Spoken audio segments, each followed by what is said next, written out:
Hey everyone, this is Dr. Walker. This is video 242, Kirchhoffs rules examples. We're going to go over one major example using both of Kirchhoffs rules that we just used. This is basically a guided examples video. It just has its own number because it is a very important topic. So let's look at the steps.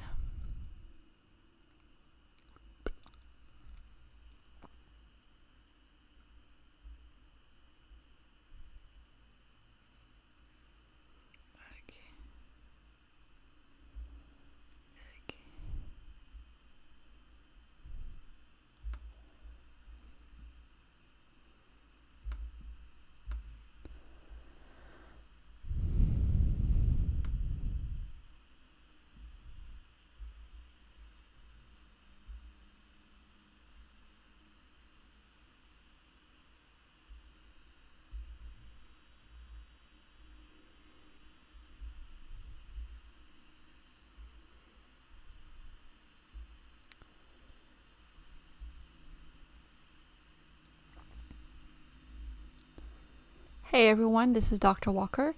This is video 242, Kirchhoffs rules examples. In this video, we're going to go over one example using Kirchhoffs rules that we have just learned in the two previous videos. This is really a major topic, so it has a video all on its own. In order to solve these types of problems, here are the steps. First, we have to draw the circuit, label each resistor. And then we have to choose a direction for 3 different currents and label each with arrows throughout the circuit. Okay, so with number 1 and number 2 in mind, let's start looking at this problem. This is a Kirchhoffs rules example because it's a circuit that we cannot simplify all the way down to one resistor because there are just too many components and batteries in the way. And we are looking for the current through the 6-volt battery. So whenever you are looking for current or even maybe an unknown resistance in a circuit that kind of looks like this that you just can't simplify, that's a good indication that you're going to use Kirchhoffs rules. The circuit is already drawn for us, so we don't need to draw it. The resistors, we could label them R1, R2, R3, but let's just go ahead and do that. R1, R2, R3, R4, and R5, just random numbering here. The step number 2 was even more important. Choose a direction for 3 different currents and label each with arrows throughout the circuit. So we're talking about the junction rule here. We know that when current enters a junction, then it's going to split off. So when we have 2 loops connected like this, we have 3 different currents. We have one current going through this side here, this wire. We have another current going through this wire. And we have another current going through this wire. So once there's a junction, then the current is going to change because it's going to split up or combine. So we have 3 different currents. What I like to do is I like to label them at one junction. So this is our first time, we can label it at both junctions. But I just pick one of the junctions. It doesn't matter which one. Let's say I pick this top one. And I'm going to label the currents I1, 2, and 3. I have no idea which way the currents go. You can just randomly guess. And like we did in the previous problem, at the very end, if you see that one of your currents is negative, it just means it was going in the opposite way, but that's okay. You just be consistent with all the values that you get until the very end. So I'm going to say I1 is going into the junction, and I2 and I3 are coming out of the junction. Just random choosing. I like to have at least one current go in and at least one current come out. Sometimes I have 2 currents going in. Sometimes I have 2 currents going out. You have to be consistent. It's useful to label the currents throughout the circuit. For instance, I3 here is going through the 3 ohm resistor. It's also going through the 5 ohm resistor. When this is your first time, it's good to just label it everywhere. You don't need to label it next to the battery because the potential difference does not depend on the current when you're going across a battery. But wherever you have a resistor, it's useful to label that current. So I2 here is going to go through the 4 ohm resistor. And then we have I1 going through the 2 ohm resistor. And I1 is the same current that goes through the battery and that goes through the 8 ohm resistor. You have to be consistent when you label the direction of the current. Since we said it was going to the right up here, that means it must go to the left up here because it has to follow a continuous path. So label the currents. Now, at this junction here, we haven't labeled the currents. We really don't need to, but just to show you that on top we have I1 coming in and I2 and I3 coming out. The bottom junction, we have I2 going in, if you just follow it straight down. And then we have I1 coming out to the right, and we have I3 coming in. So if you were to write down the junction rule equation, for either junction, you would get the same exact thing. Let's look at step number 3. Write down the junction rule using the 3 currents from step 2. So if we look at our top junction, the current in is I1, that equals the current out, which is I2 plus I3. That is going to be our equation number 1. If we had looked at the bottom junction, we would have had I2 and I3 going in equal to I1 coming out. You notice that it's still the same equation. Okay, let's take a look at number 4. We need to write down another equation. Using the loop rule, we're going to travel around the loop, adding or subtracting potentials per the loop rule. So there are 3 possible loops in this circuit. There's the left loop, the right loop, and the outer loop. Pick any loop that you want, and then use the loop rule for that loop. When you pick the loop, I find it helpful to label which loops. Let's say I'm going to pick this left loop here. Label the loop. Maybe this will be loop A. And show the direction that you are going around that loop. Again, you can choose whatever direction you want. You just have to be consistent. So I'm going to choose to go clockwise around the loop.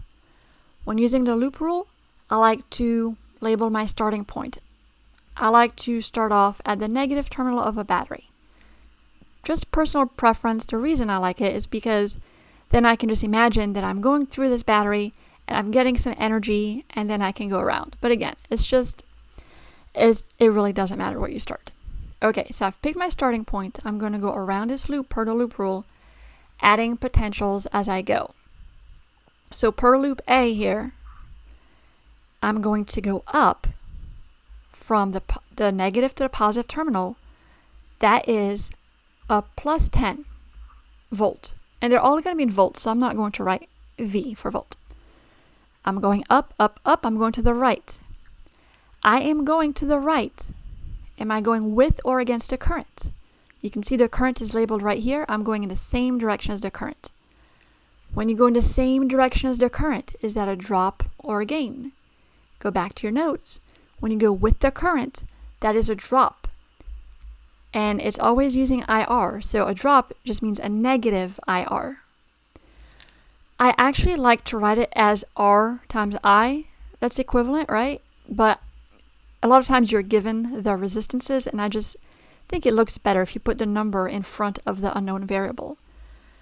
So my drop is going to be minus IR or minus RI. The resistance is R1, which is 2 ohms. And we really didn't need to label them for this one, but it's okay. Minus 2, the current is I1. Be consistent. If you label it I1, that's what it's called. So this is the potential drop across the 2 ohm resistor. So we're going across this loop here. Now we're going down. We're going down to 4 ohm resistor. Are we going with or against the current? The current is now I2. We are going with the current. When you're going with the current, is that a drop or a gain? That is a drop. So minus R times I, the resistance is R3 here is 4 ohms. the current is now I2 going down this wire. So let's keep going. Going down, down, down, going down to the left. Okay.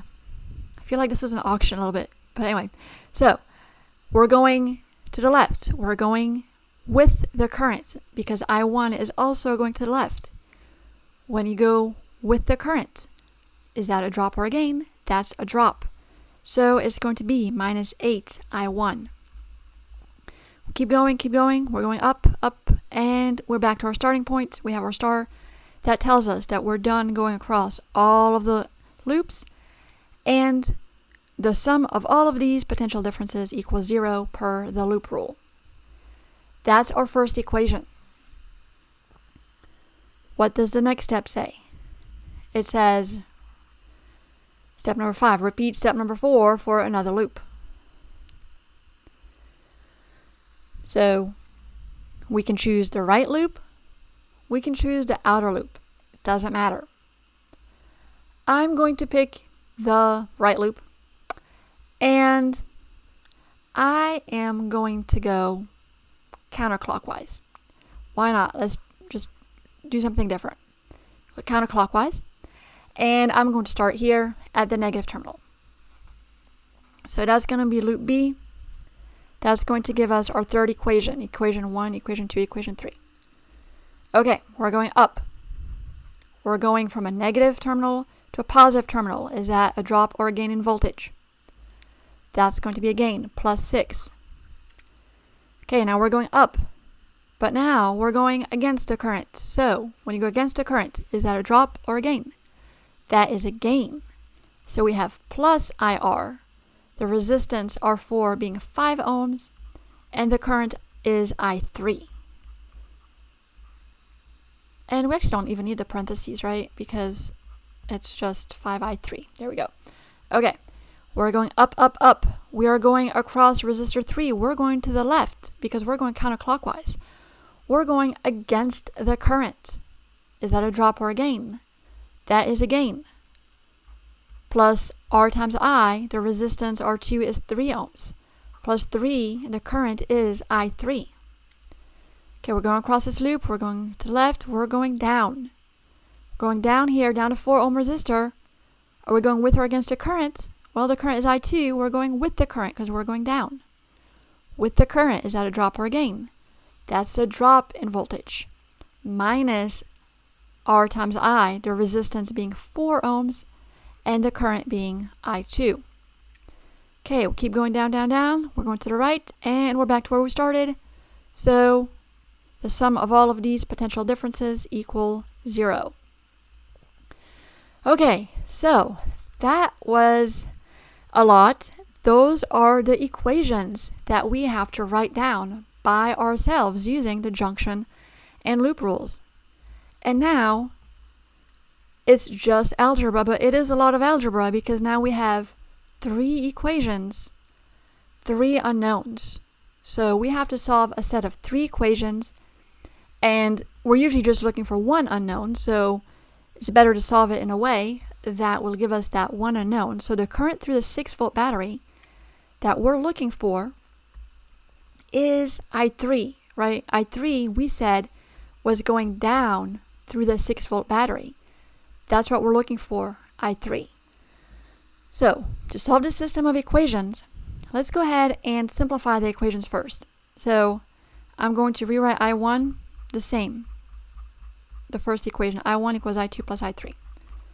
But let's look at the second equation here. Let's combine like term. Let's combine our I1 terms. So we have 10 minus 10I1 minus 4I2 equals 0. And let's combine this equation here. Let's combine the I3s. And I'm going to write this equation over here. 6 plus 8I3 minus 4I2 equals 0. So I got 3 equations, 3 unknowns. And what we're going to do is we're going to use substitution. So first thing, since I1 is already solved for, I'm going to plug I1 which is I2 plus I3, I'm going to plug right that into this second equation. So 10 minus 10 I2 plus I3 minus 4I2 equals 0. I use substitution to get rid of I1, and now I'm going to simplify this equation. I'm going to distribute the 10. 10 minus 10 I2 minus 10 I3 minus 4I2 equals 0. I'm going to combine the terms that have I2 here. Minus 10 and minus 4 will give us minus 14. 10 minus 14 I2 minus 10 I3 equals 0. So now I have this equation down here and this equation right here. I have two equations with only two unknowns. Now I have to do substitution one more time. So since we're trying to find I3, I'm going to solve for I2 and plug that into another equation. So it doesn't matter which equation I use to solve for I2. Let's use this equation right here, solve for I2. We're going to get 4I2 equals 6 plus 8I3 by moving the negative 4I2 to the right here. And then we're going to divide by 4. So I2 equals 6 over 4, which is 1.5, plus 8 over 4, which is 2I3. So I solve for I2. And finally, I can plug I2 into my last equation down here. And that will allow me to solve for I3. So I'm going to rewrite this equation up here, but I'm going to plug in for I2, I'm going to plug in 1.5 plus 2I3. 1.5 plus 2I3, that's my I2. And then I finish out this equation, minus 10I3 equals 0. Minus 10I3 equals 0. Now it's time to solve for I3. So I am going to distribute the 14. This is going to give me minus 21 minus 28 I3. Yes, I am doing this in my head. Minus 10 I3 equals 0. And now combine our like terms. We have minus 11 minus 38 I3 equals 0. Now let's solve for I3. We have 38 I3 equals negative 11. Divide by 38, I3 equals negative 11 over 38 amps. That gives us negative 0.29 amps. So the magnitude of the current is 0.29 amps. The direction of the current, because we got a negative, it means it was going opposite the way that we thought it was. We thought it was going down according to all of the work we did. We did it with I3 going down. So the final answer is 0.29 amps upward through that battery. That is the current through that battery using Kirchhoffs rules.